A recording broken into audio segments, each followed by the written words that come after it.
Hello and welcome to Fintech Chatter, brought to you by Tier 1 People, leaders in Fintech executive search. I'm your host, Dexter Cousins.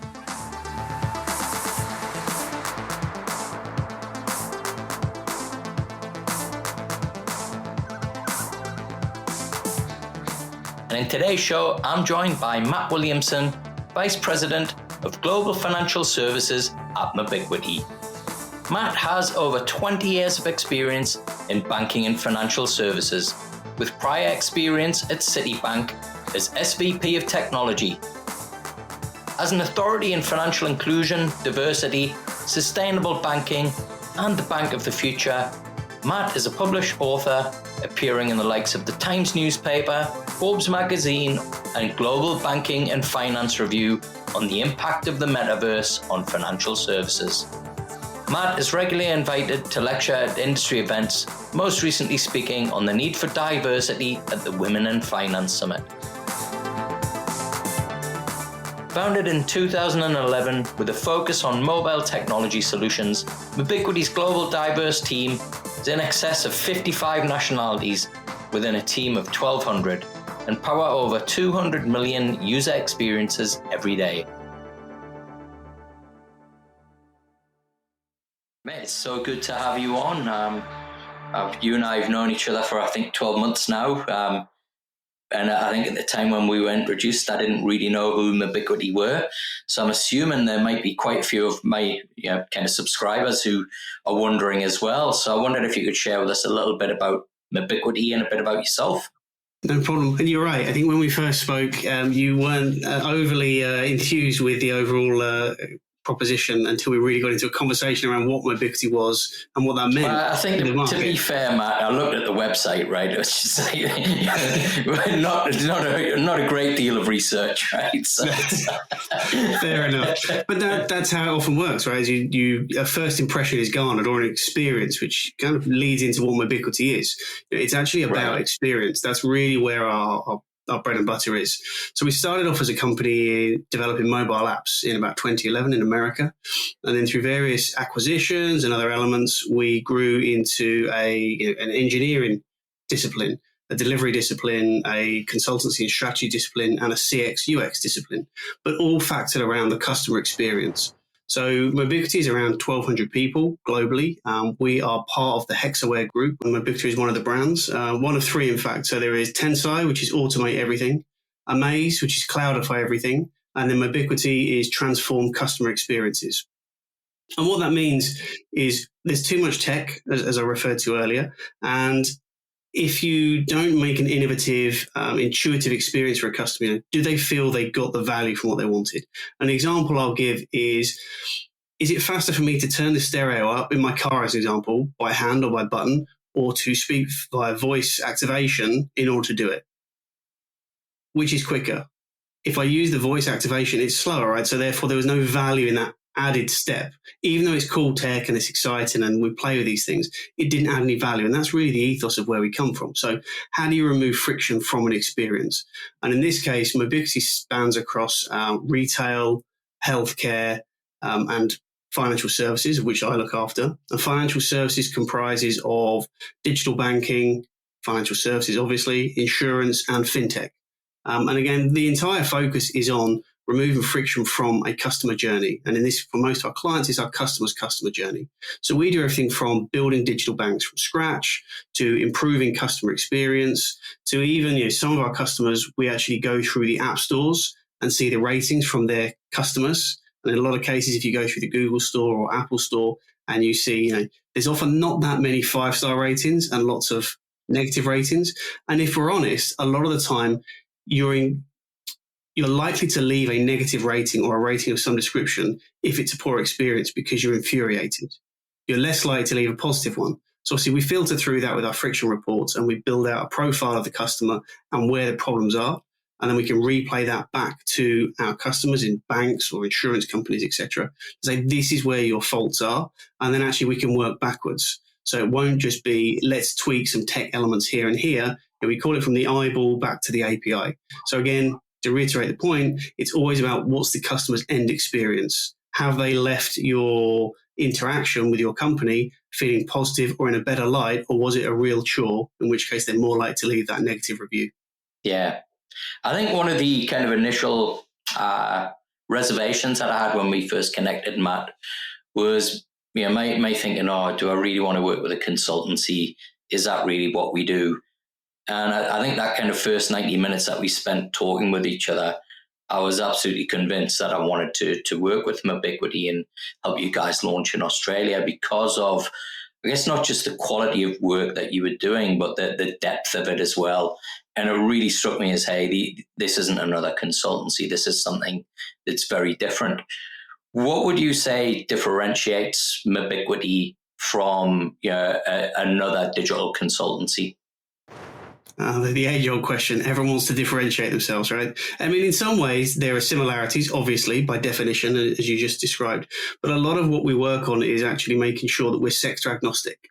So yes, we have ecosystems. We've built a big ecosystem. We have partners. But the idea is it's not exclusive partnerships whereby if I'm going to build a new bank, as an example, I have to use this core banking provider because that's my partner.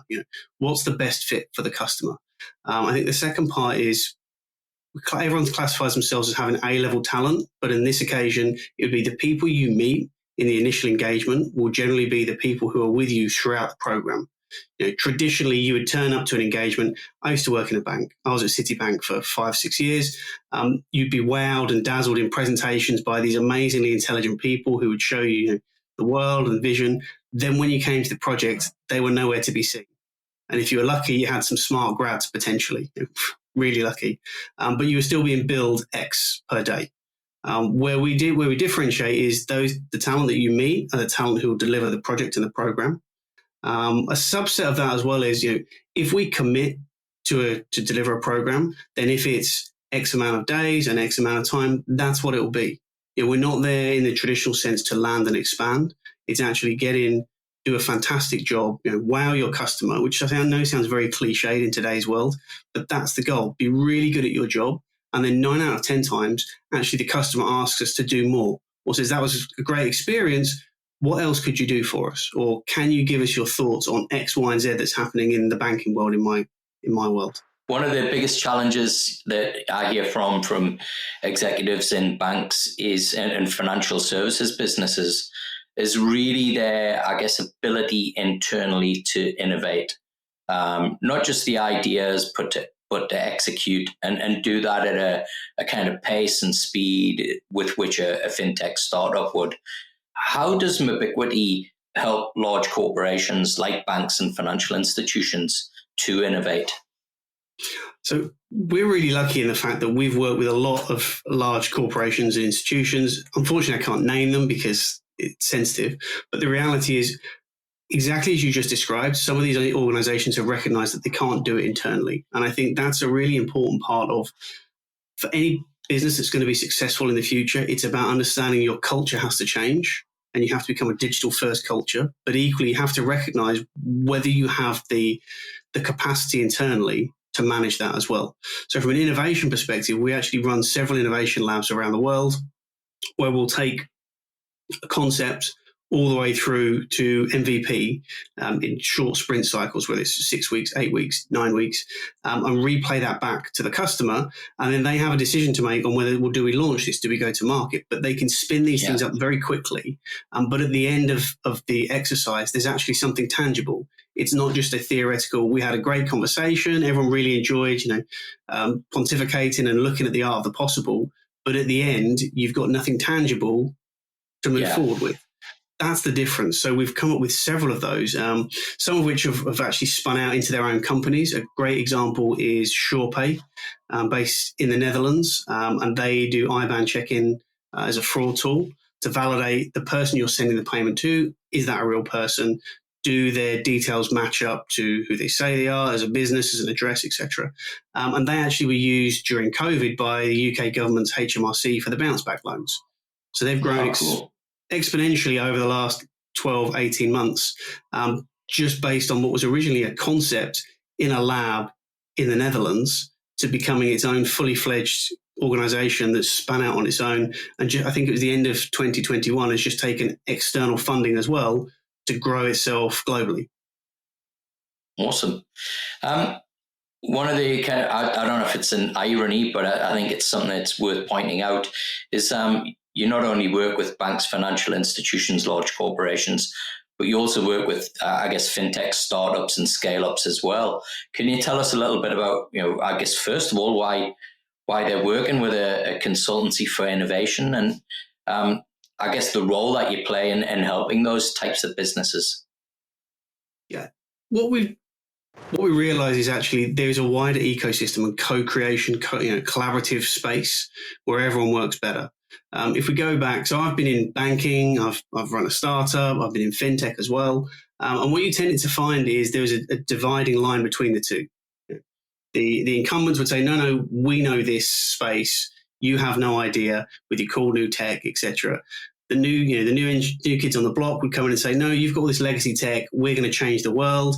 And actually, there's a space for both, because both actually have their place and their understanding. So our role is actually to sit in the middle and understand and take the best elements from each. Banks have been around for a long time for a reason. They understand governance, they understand security, risk modeling, etc. Fintechs, there's no legacy. Right? There's just pure digital adoption from day one. So they're not bound by any of the things that would traditionally be there. I mean, when I was in a bank, I remember you do a release on a weekend, then Monday, cross your fingers.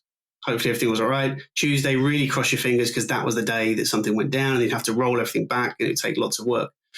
A fintech, it's just run a roll of code. It didn't work, junk it, fix, on to the next.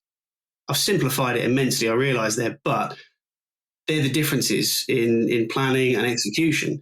And again, they're not bound by this, what if it goes down? What happens? Because the reality is, a lot of the big banks, we're talking 60, 70 years of tech that's merged into one. So actually, when something goes down, you don't necessarily have the answer, or you hope it comes back up. Whereas with a fintech or a new entrant challenger bank, everything's mapped out. They understand fully how it works. It's microservice or architecture. It's running on a cloud. If you need to check something, you can spin another identical instance up, test against it, make sure everything's okay, and then release it into production straight away. It's not how it used to be, where you brought an entire bank down, major changes, bring it back up slowly. It's just a completely different game. So we find that the fintechs want to work with us because we've got banking SME knowledge. So we understand how banks work, what the challenges are, who the customers are. And the banks want to work with us because they understand that we can negate the risk. We understand the fintech area, we understand the challenges and the players, and also how they interlink together. Because a lot of the time, as much as a tech individual wants to do, the panacea is everything's brand new and shiny, complete blank slate. For a lot of banks, that's just too big an ask still, even today, unless Chase have spun up their own digital version. And then eventually I suggest they'll migrate everyone across if it works. But a lot of our customers are saying, we want to do the digital thing, but it's too big a leap. So how can we have a hybridized version so we can start the journey today at least and not wait? I think that's the key, is if you are still waiting to start your journey, it's never going to happen, right? And it's never going to go well. You've got to start it today, even if that isn't the panacea of greenfield. It's starting off with the experience layer and working back. But you've got to start it today. Otherwise, we'll be having this conversation in 12 months. So what are some of the things that you look for then, Matt, when you are partnering with fintechs and startups? Because that word collaboration, it's been used an awful lot over the last 5-6 years. It's probably been one of the hardest things to get right. What are the kind of some of the factors that you think need to be there from a fintech startup in order for them to be able to work successfully with a bank and with a business like Mobiquity? So you're coming down really to base principles, I guess, of even how you hire people. And it comes down to things along the lines of... I'm going to enjoy this discussion. Yeah. Well, so it is that thing of, obviously people need to be smart. They need to understand what they're looking for and how it's going to work. But also, they need to be humble. They need to be clear. They need to be able to make decisions quickly. And also, my favorite fintechs that I like to work with are those who actually accept we're going to make mistakes, but we're going to own them. Yeah. And I think that's the difference. Yeah. Because I've built businesses, I've scaled them, we're scaling again where we are. And the reality is, if you come at it with a view of I have to get everything right, obviously the plan is to get everything right, but you can't. Yeah. It's not possible. So you need to call it out when you get it wrong, have a plan, we've got it wrong, this is how it's going to work, this is how we're going to fix it, and then move on to the next thing. And suddenly once you get into that cycle, things work really quickly rather than the traditional, there's a supplier and a customer, and it's the customer didn't articulate the value, the requirement well enough. The vendor is not taking ownership and not delivering on things, and then it's a communication issue. So anyone who we can work, anyone that we choose as our partners, obviously are doing well, are either growing, have a unique element within the banking space or the fintech space, but equally have that humbleness, that desire to make a difference, to make a change, but really want to demonstrate customer value. Because at the end of the day, our success is based on the outcome for the customer. And what I mean is generally the customer's customer. If you're a bank and your customer can actually log on, actually let's start from the beginning. Let's use a retail bank. A customer can choose your brand as a bank, go on the App Store, download it, onboard themselves in 5 minutes or less and start using that account. That's a successful metric. Yeah. Okay, not about cool tech. For them, it was, Face ID, a couple of details pulled off my phone, driver's license ID, whatever it is, and they're up and running. That's a successful story. And there will be a lot of players in the ecosystem that have provided that. Then there will be a fintech or a provider on the onboarding experience. There'll be a risk check. There'll be a credit check supplier. There'll be a core banking element in the background. There'll be a payments module. They don't all have to be from one person, and you can choose the best fit per region, per client as well.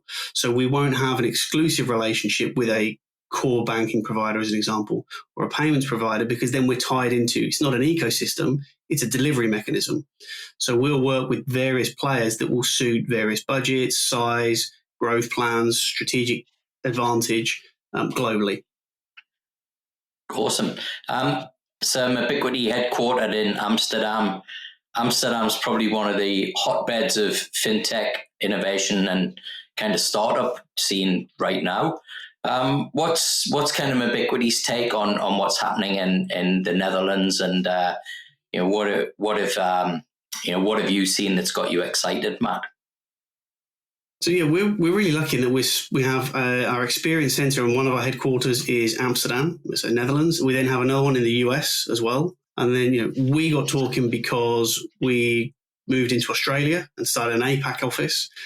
We also have opened offices in South Africa and Portugal in the last 12 months as well. But to come back to your question about the Netherlands, what's actually happening at the moment, there's a lot of talk around the Metaverse. Obviously, that's become the big thing in the last 6 to 8 weeks in some ways. It's literally that recent. You're not another grown man who's gone down the Web3 rabbit hole. No, that's a really important question to ask, right? Because it can become a bit Emperor's New Clothes. So my job actually is more to review these things and understand them, and not say this is exactly how it's going to look and how it's going to work for our clients. It's more to understand and interpret, say, this is where I think certain elements could go. I saw a really interesting article the other day, which is kind of Web3, Metaverse, and it was on, so San Lorenzo is a yacht builder. And they've actually designed, so with, I think it was Oculus or glasses, managing faults on the yachts because they're often at sea, it's expensive, etc., where the engineer puts the glasses on, and as they are at, I'm really going to show my lack of mechanical skill now, the engine, let's call it that.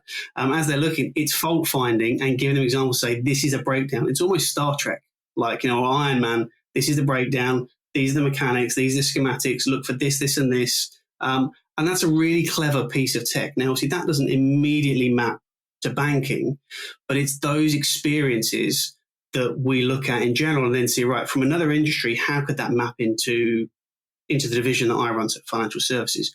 And I've been looking at things like SME lending. So we use that example I gave with the yachts where you wear glasses, etc. And let's say you're in the US and you're an agricultural farmer with a credit union. You had a bumper crop this year, but you don't have enough machinery to harvest it in time to maximize your return because of when the market bubble is. It's an example. Well, you could use your phone or something with geolocation, etc., with the bank to say, this is the crop, it's a bumper yield. They can do geolocation, time, date, drawing on historical information for crop yields, and actually offer you a loan with the collateral being the stock, the corn, the crop that you have, to borrow against the machinery in order to farm it and sell it on. It's those sort of things that we start to look at. But coming back to the thing we talked about earlier with turning up the volume in your car as an example, it can't just be, this is a cool piece of tech, we've got to find a thing for it to do. It's actually got to fix something. It's got to enhance the experience, not add an additional layer. And that's usually first adopter rule, right? And supply chain finance, I mean, it's such that example that you give, such a prevalent challenge, right? It's I remember talking to the guys at Judo Bank when they were launching 3-4 years ago, and they used almost an identical example of a client who basically had stock that they couldn't get out of customs, and they needed a loan, and the loan took like 3 months, and this stock's just sitting there, right? And it's crazy. It's just crazy. Exactly, and I think that's where our lens, to use that phrase, is always to find where is the fault, where is the friction, and then how could you leverage tech to reduce that friction and improve the experience. So we're seeing more and more that it can sound a bit twee, but digital lifestyle is becoming a thing. But digital lifestyle doesn't have to be about Oculus. It literally is, how often do you use Amazon? Maybe not use so much, but there is something delivered to my house every day. But when the concept of Amazon first came out, everyone would say, well, why would I have something every day? You'd bulk all your orders up, one a week or one a month, whatever it is. But we've got into that lifestyle. So that's part of a digital lifestyle. So a lot of our customers, we're helping them with how can you actually add value to your customers. So, another example would be, again, it's geolocation. So it's the security and the value of sharing information ID, but your device or your bank app on your device picks up that you've been to 3 car dealerships in a day. So by definition, you're potentially car shopping. So that app pings you a notification to say, oh, hi, Matt, you seem to be looking at cars today or in the dealerships. Here's pre-approved loan for X amount. All you need to do is choose the color.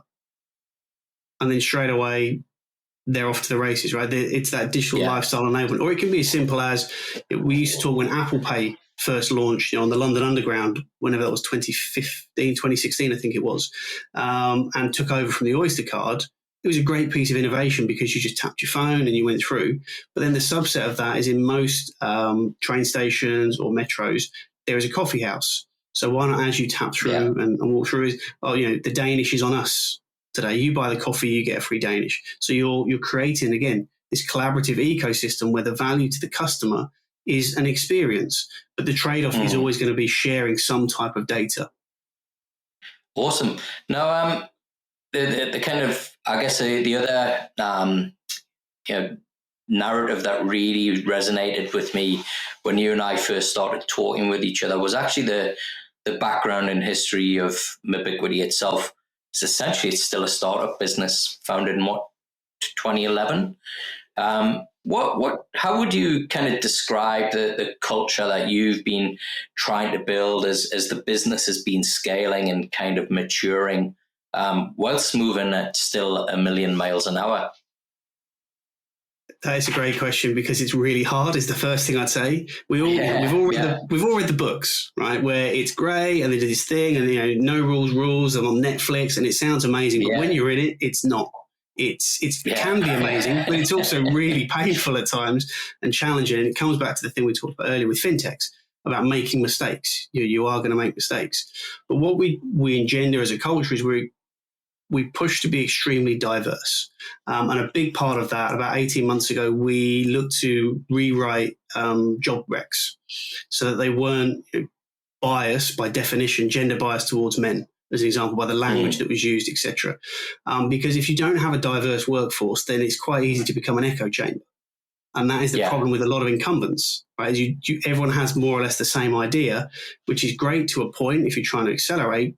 But as you mature as an organization, you need diverse opinions.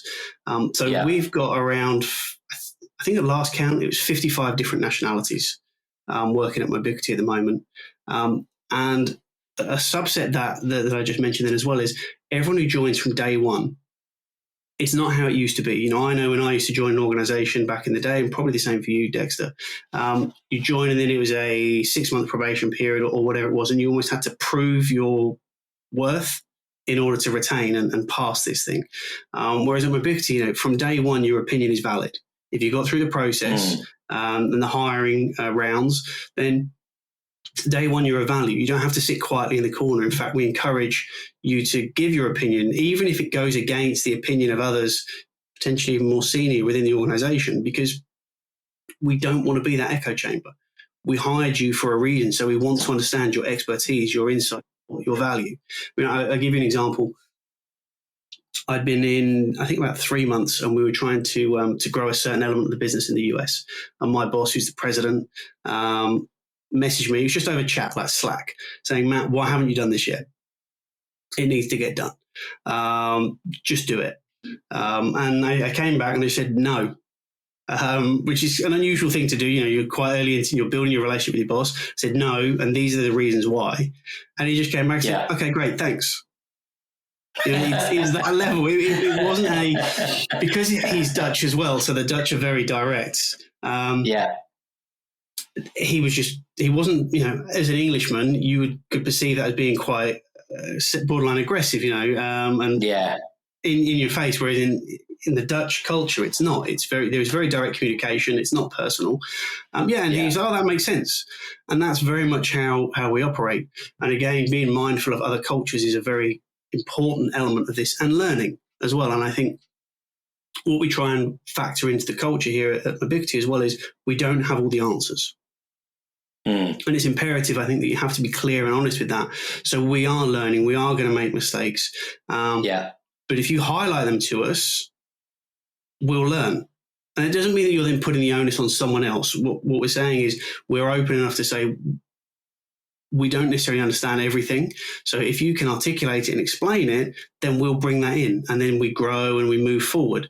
And that is part of it. But the challenge is still, as you know, when you're trying to hire at scale, it's a balance between speed, efficiency, and quality end to end. We opened last year, we opened 3 new locations around the world. We'll probably do the same again this year. Australia is a great example, which you helped us with. And that will be somewhere between 25 and 50 people by the end of this year, which from a standing start, June last year was 1. So the growth is there because the business is there, and also the desire to collaborate and be innovative is there.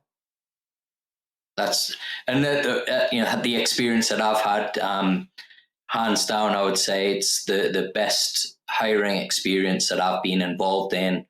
The recruitment team, it's so slick. It's ultra personal. It's fast. It's attentive.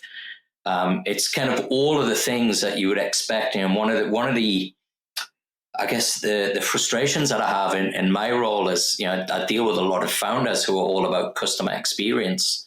And then when it comes to hiring, the people experience for people going through that process is absolutely atrocious. You wouldn't ever consider, that being your CX, but you're using that as a system and a process and a candidate journey. If it was a customer journey, you'd be making changes everywhere. So I love that Mobiquity kind of lives and breathes what they're doing for clients. They're applying to their own business in every part of that process as well. Yeah, completely. And a key part for us as well, as I mentioned, is diversity, but not just from diverse cultures, but age range as well. We hire a lot of grads, second jobs often as well, as in the second job they've moved to from the first. And a lot of time, I think the guys and the girls that we hire are very surprised by the fact that we'll be in a meeting and say, "What's your opinion?" We're talking about millennial, Gen Z, etc. There's no point in the 45-year-old guy talking about this is what Gen Z want and this is what millennials want. I've read about it and I've absorbed the information from various pieces, but we've got this vast resource is probably the wrong word, but experience or group of individuals who are living that on a daily basis, why wouldn't we ask them their opinion? Why would we create, again, I'm referring to echo chamber here again because I'm so anti-echo chambers, but why would we create this great thing and then not ask that demographic that exists within our organization and knows how we work, their opinion on it? So it was very strong on making sure that it's not that everyone has their say, because then you can become stagnated by everyone's opinion, but it's bringing all these data points in and forming a collaborative opinion that you can then take to market and to our customers. Yeah. That's a really good point. How do you manage that? Because I've seen that happen a lot. I even came up with a kind of phrase for it, which was a camel as a horse designed by committee, where when everybody gets a voice, you kind of end up building something that nobody wants, and you got two humps on there that don't really serve a purpose. So what would you say is the secret, Matt, to being able to ensure that everybody feels heard and feels listened to, but still having to make, hey, look, we've got to make a decision and it has to be the right one? Again, it's being collaborative and bringing people in. At some point, someone has to make a decision. I think that's the fair thing. You have to have a certain level of framework. So as an example, last year we launched the ESG World Banking Benchmarking Report, which was to look at, are banks being consistent in their ESG policies, or are they just carbon offsetting over here while investing heavily? And a lot of people internally didn't really think that was going to be a thing. No one's talking about it. The banks don't really care. And for me, I was adamant. I said, this is a gap. People are investing in digital.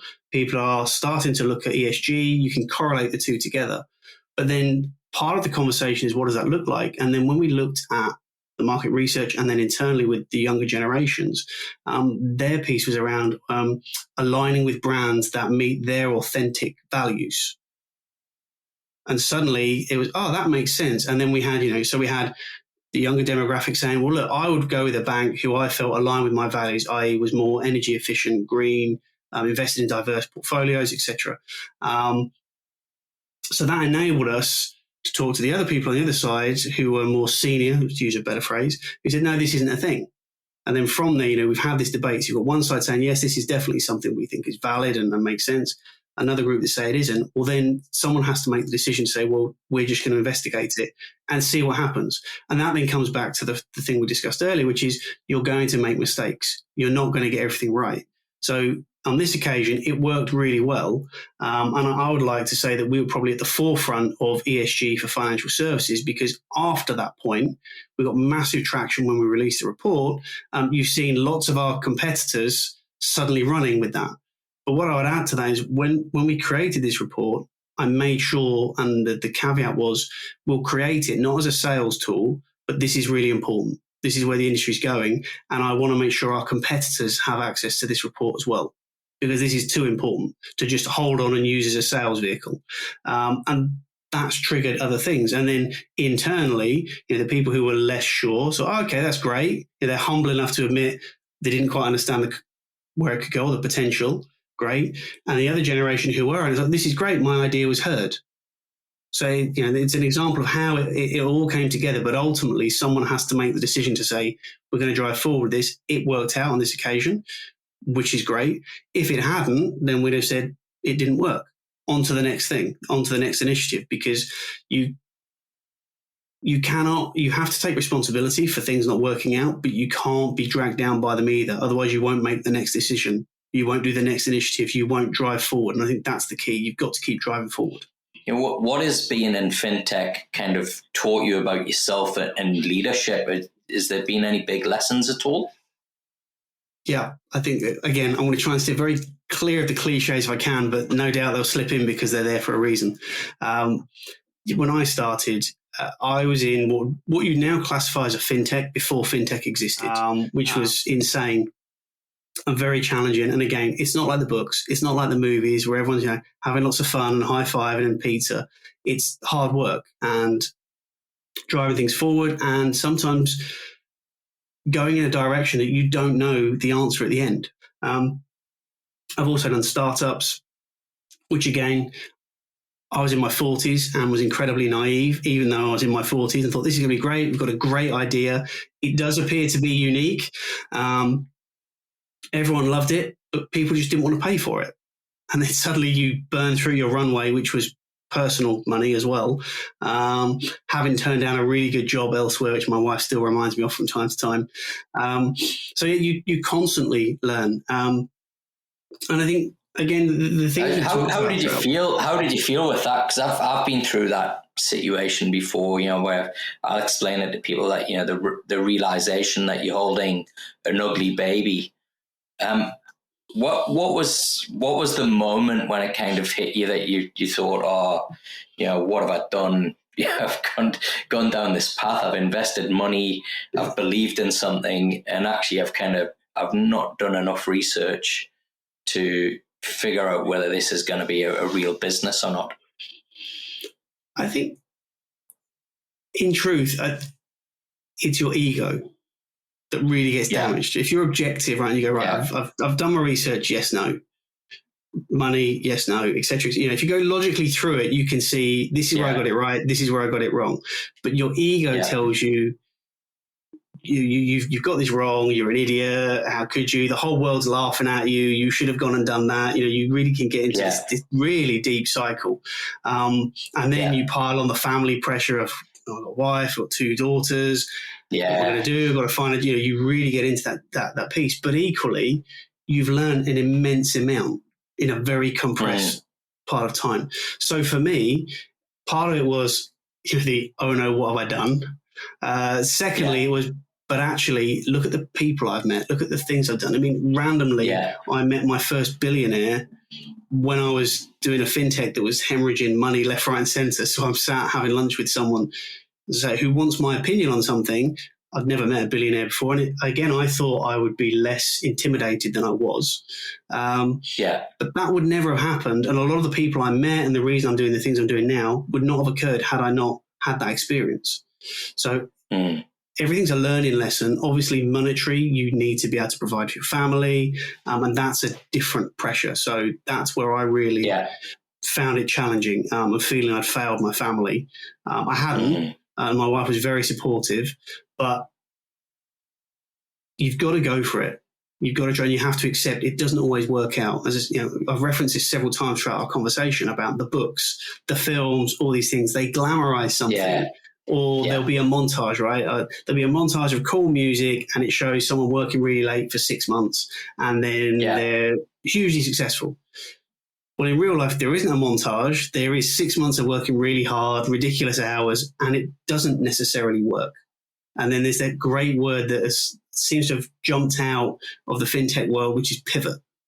Right? There's pivot. And you just have to logically park your ego, look at, is this the right reason? Does this stack up financially, market-wise, etc.? And then if it does, how do I last long enough to get to that point? And pivot. And if I need to pivot in a different direction to get me back to there, fantastic. Or the pivot can actually be a better business model that you didn't realize was going to come available to you. Yeah. So when you look at the kind of fintech landscape, Matt, which fintech's got you most excited now and why? That is a really good question because there's so many. And as we know, so many don't actually make it. A lot of the fintechs that I'm looking at now that I think are exciting are the groups that are growing rapidly and making way into the market. So if we use examples like Mambu, who I know you know, and Thought Machine and others, you go back 3 or 4 years, cloud computing, cloud banking, cloud native architecture and delivery models, people still weren't really interested. It's a great concept, but it won't work. And now suddenly they've landed a couple of really interesting deals and some more investment has gone into them. And now they are in hyper growth mode. So they're really interesting. We're seeing a lot around, we've already talked about Web3, Meta. That's something we're going to keep an eye on, and I'm going to keep an eye on and see where it develops.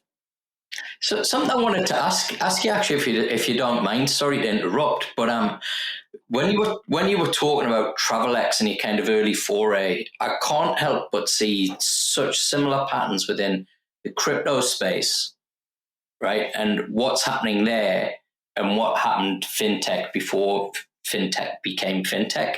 So fintech really started with the exchanges and trading platforms.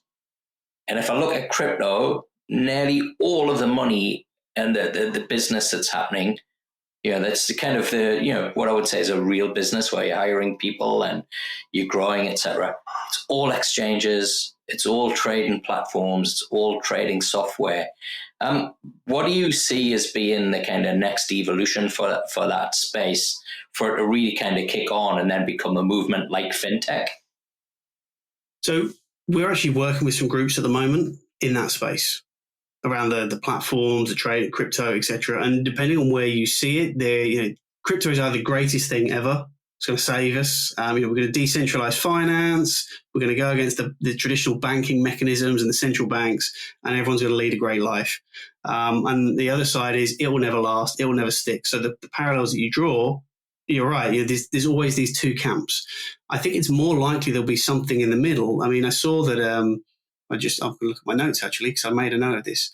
Australia are announced in end of the year, starting now the consultancy period to potentially creating their own retail digital bank and looking at creating a crypto structure that was licensed. I think that's the likely event where there'll be a hybridized model. I think it's unlikely we'll go to a fully decentralized where the traditional monetary patterns and instruments will disappear. I think there'll be an in-between ground where there'll be I can't think of a better way to articulate it other than loosely regulated. It's probably a more articulate way of saying it, but a less stringent regulation than there currently is. And again, the next generations that come through, right, the trust is inherently already built into a device. So the iPhone, Galaxy, or whatever you want to call it. That's where I think you'll start to see this acceleration, because the people who are saying, no, it won't happen, it won't work, I've been around the block, et cetera, aren't the target audience. So they'll start adopting and leveraging and pushing around. And I don't think it's going to be the case of newly minted millionaires in the cryptocurrency world. It is going to be more the microtransactions in that definition that will start making this ubiquitous and people wanting to use it and leverage it, and it will become the norm. Will it be fully decentralized? Personally, I don't think so. I'm happy to be proven wrong. I think there is going to be this hybridized model because the governments, the World Banks, etc., they're not silly. They're not stupid. If this is the direction it's going to go in, it's better to get involved and shape and form than entirely ignore and then be disintermediated altogether. Now, before I rudely interrupted you, I think you were about to say BNPL. Yes. And I think the question was, which fintechs got you excited now and why? So I think it's the BNPL space more than anything that we're seeing is growing. It was the savior. That's a bit controversial. Yeah, I think the BNPL space is really interesting. It's a mechanism. We saw Amazon obviously pull the Visa announcement in the UK where they were going to cut the Visa credit card. And I said at the time, watch this space for Amazon BNPL service provided by whoever, ready for Black Friday 2022. Obviously, they've reneged on the deal, but that's where it's going to. I know Amazon isn't necessarily a fintech now, big tech, but you'll see that coming through. I think you're going to see more and more people pushing into the buy now, pay later space. And you're going to see brands. I think it was it Klarna who've launched a physical card, buy now, pay later card. And I think you're going to see the brands like Visa, MasterCard suddenly changing their business model from traditional, APR into a buy now, pay later service as well.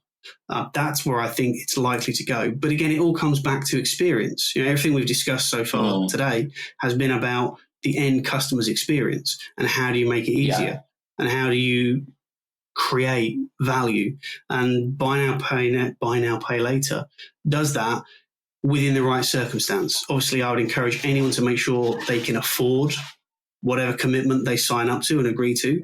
But if it is the difference of I can get access to this thing, whatever that may be, via this mechanism, why not? I think I had my car service recently at a dealership, and they offered me the equivalent of a buy now, pay later. It was really interesting. So when you're servicing your car, it's quite a big bill. You don't have to pay now, on your credit card or debit card. Would you like to sign up to 4 interest-free installments over the next 4 months, I think it was.